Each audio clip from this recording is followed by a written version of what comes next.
Hello, तो कैसे हो आप सब लोग। स्वागत है आपका एक बार फिर से कुशल स्टडी चैनल पर। आज हम कक्षा 8 की संस्कृत प्रथम पाठ सुभाषितानी का अध्ययन करेंगे। चलो पढ़ते हैं। सुभाषितानी शब्द सु प्लस भाषित, इन दो शब्दों के मेल से संपन्न होता है। सु का अर्थ सुंदर मधुर तथा भाषित का अर्थ वचन है। इस तरह सुभाषित का अर्थ सुंदर मधुर वचन है। प्रस्तुत पाठ में सुक्तिमंजरी, नीतिशतकम, मनुस्मृति, शिशुपाल वधम, पंचतंत्र से रोचक और विचारपरक श्लोकों को संग्रहित किया गया है। पहले इस पूरे श्लोक को पढ़ेंगे, फिर इसका हिंदी अनुवाद करेंगे दो दो लाइनों को करके मिला के। तो चलो शुरुआत में श्लोक पढ़े। गुणा गुण शेतु गुणा भवति, ते निर्गुण प्राय भवति दोषा, सुस्वाद प्रभति नग समुद्र मासाक भवन्ते पेया। अब हम इसका दो दो लाइनों का हिंदी अनुवाद करेंगे। सबसे पहले गुणा गुण शेतु गुणा भवति, गुणा गुण शेतु गुणा भवति, गुणवान के महत्व को बताते हुए कहा गया है। ते निर्गुण प्राय भवति दोषा, कि जिस प्रकार उत्पत्ति होते समय नदी का जल मीठा होता है, पीने योग्य होता है या मीठा होता है, सुस्वादुतया भवन्ति नघ, किंतु समुद्र में मिलने पर वही जल सुस्वादुतया भवति नघ, कि समुद्र में मिलते वक्त वही जल खारा एवं पीने योग्य नहीं होता है। समुद्र मासा भवन्ति पेया, समुद्र मासा भवन्ति पेया, उसी होता है। उसी प्रकार गुण भी गुणवान में ही सद्गुण के रूप में रहते हैं, किंतु वे ही गुण गुणहीन व्यक्ति को प्राप्त करते दोष में बन जाते हैं। इसे सिद्ध होता है कि संगति के अनुसार ही गुण दोष बनते हैं।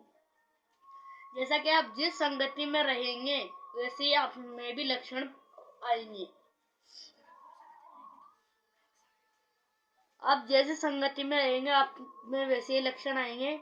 अब हम इस पैराग्राफ को पढ़ेंगे और इसका भी ऐसे ही हिंदी अनुवाद करेंगे। साहित्य सकृत काल विहीन, साक्षात पशु पुंछ विषाणहीन, तृण्य न खादत्रपि जीवमान, तद्भागधेय परम पशुनाम। अब हम इसका भी दो दो लाइन का हिंदी अनुवाद करेंगे। शुरुआत में हम इस लाइन का हिंदी अनुवाद करेंगे। इसका साहित्य संगीत और कला से रहित मनुष्य पूंछ और सिंह से रहित साक्षात पशु है। सिंह से रहित साक्षात पशु है। साक्षात पशु पुंछ विहीन, ये इन दोनों लाइन का हिंदी अनुवाद। अब इनका हिंदी अनुवाद करें। तृण में खाद्रपि जीवनमान, तत्भाग्यदेय परम पशुनाम। घास न खाते हुए भी मनुष्य जीवित है। साक्षात पशु, ये देखिए साक्षात पशु पुरुष, ये हो गया हमारा तृण न खाद्यपति जीवनाम, घास न खाते हुए भी मनुष्य जीवित है। तद्भाग्यदेय परम पशुनाम, यह पशुओं का परम सौभाग्य है। तद्भाग्यदेय परम पशुनाम, यह पशुओं का परम भाग्य है। अर्थात यदि मनुष्य घास भी खाने लगे तो पशुओं को घास भी खाने को प्राप्त नहीं होगा। अर्थात अगर मनुष्य घास खाने लग जाए तो पशुओं को घास भी प्राप्त नहीं होगा। अगला श्लोक है। लब्धुस्य नश्यति यस्य पिशुनस्य मैत्री, नष्टक्रियस्य कुलमर्थपस्य धर्म, विघापलः व्यवसनीय कृपणस्य सौख्यः, राज्यप्रमत्त सचित्वे नराधिपस्य। अब हम इसका श्लोक का अर्थ करेंगे। ये पूरा श्लोक है, ये यहाँ तक, ये यहाँ से। लुब्धस्य नश्यति यस्य पिशुनस्य मैत्री। प्रस्तुत श्लोक में अनेक प्रकार के दुर्गुणों त्यागों की प्रेरणा देते हुए तथा उन दुर्गुणों के दुष्परिणाम को उल्लेख करते हुए कहा गया है। नचक्रिय से कुलमर्तपस्य धर्म कि लोभी व्यक्ति का यश, चुगलखोर की मित्रता, कर्महीन निकस्मों का कुल केवल धन के लालची स्वार्थी का धर्म, व्यसनी का विदा फल, कंजूस का सुख तथा विज्ञापन व्यवसाय का सुख है। ये यहाँ तक हमारा अनुवाद हो गया है। राज्य प्रमत सचिवस्य नराधिपस्य तथा दीवानों मंत्रियों वाले राज्य का राज्य नष्ट हो जाता है। अतः इन दुर्गुणों का त्याग देना चाहिए। जो हमारे पास बुरे गुण हैं वह जैसे कि धन की लालची, ऐसे मित्रता, कर्महीन, चुगलखोर की मित्रता, ऐसे। अतः इन गुणों को त्याग देना चाहिए। ये गुण हमारे अंदर कभी नहीं होना चाहिए, हमको इससे त्याग देना चाहिए। पित्वा रस्तु। अब हम इस श्लोक का अनुवाद करेंगे। ये पूरा यहाँ तक है। पित्वा रस्तु कुटुंबकः मधुर समान, मधुर्यमेव जनयन् तुम शिकासो, संत सत्यदेव समझन दुर्जाना, श्रुतावच मधुर सुक्तरस सृजन्ति। ये अब हम इसका अनुवाद करेंगे। तो पित्वा रस्तु कुटुंब मधुर समान।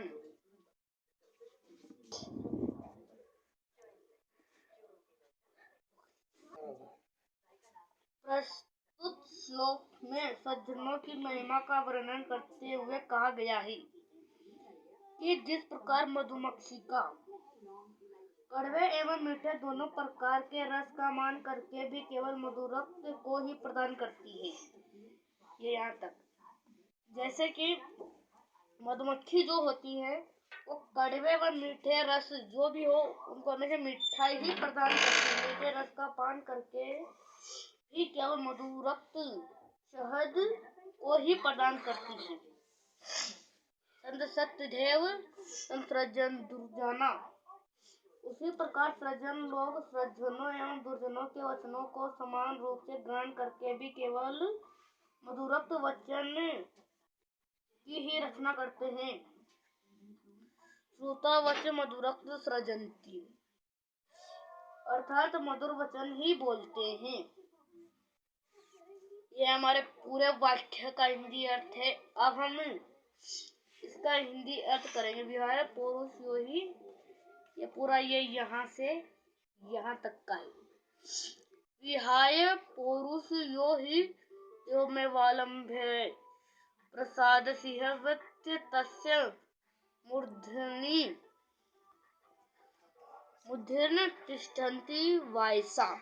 अरे दो लाइनें हम इस पूरे का हिंदी अर्थ कर लेते एक ही बार में। प्रस्तुत ये श्लोक इसमें कहा गया है कि जिस प्रकार प्रक्रम से रहित महल में इसे मूर्तिवान सिंह के मस्त पर कोहे बैठे रहते हैं, उसी प्रकार जो व्यक्ति परिश्रम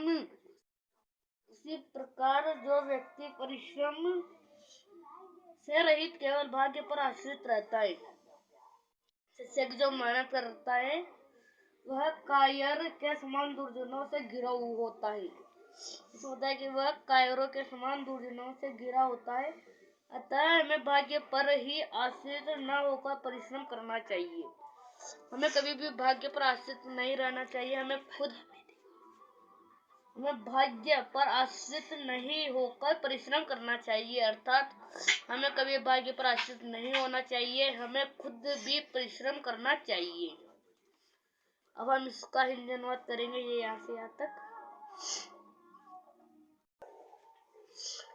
पुष्प पत्र फल श्याम फूल वल्क लदारुभि धन्या महिरुहा येषा विमुख यान्ति नार्धिन।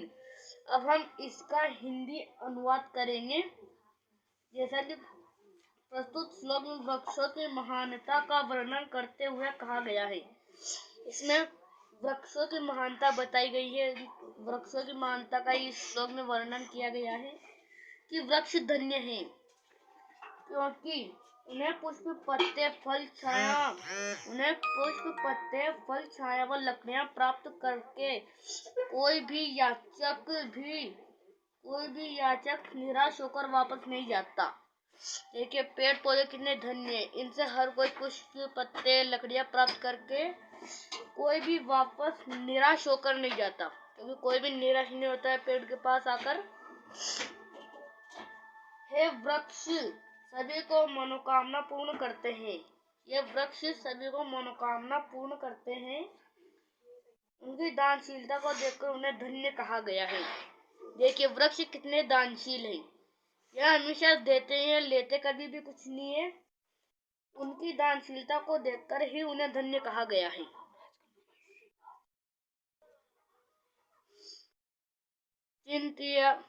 चिंतनीय ही विपदाम आदावेव प्रतिक्रिया न उपखनन युक्त प्रदीप्ते विहीन ग्रहे। ये हमारा लास्ट श्लोक है, इसका भी हिंदी अनुवाद करेंगे।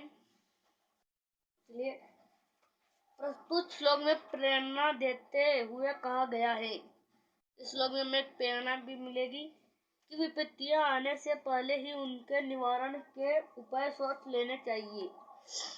कि विपत्तियां आने से पहले ही उनके निवारण के उपाय सोच लेने चाहिए। न कुपखनन युक्त प्रदीप्ते वही न ग्रहे। विपत्तियां आने के बाद किया गया उपाय उसी प्रकार व्यर्थ है। विपत्तियां आने के बाद किया गया उपाय उसी प्रकार व्यर्थ है जिस प्रकार आग से घर जल जाने पर कुआं खोदने व्यर्थ है। जैसे कि आग से घर जल जाए और फिर हम कुआं खोदे पानी निकाले तो इससे व्यर्थ है। अगर आपको वीडियो पसंद आए तो वीडियो को लाइक करें और हमारे चैनल को सब्सक्राइब करें।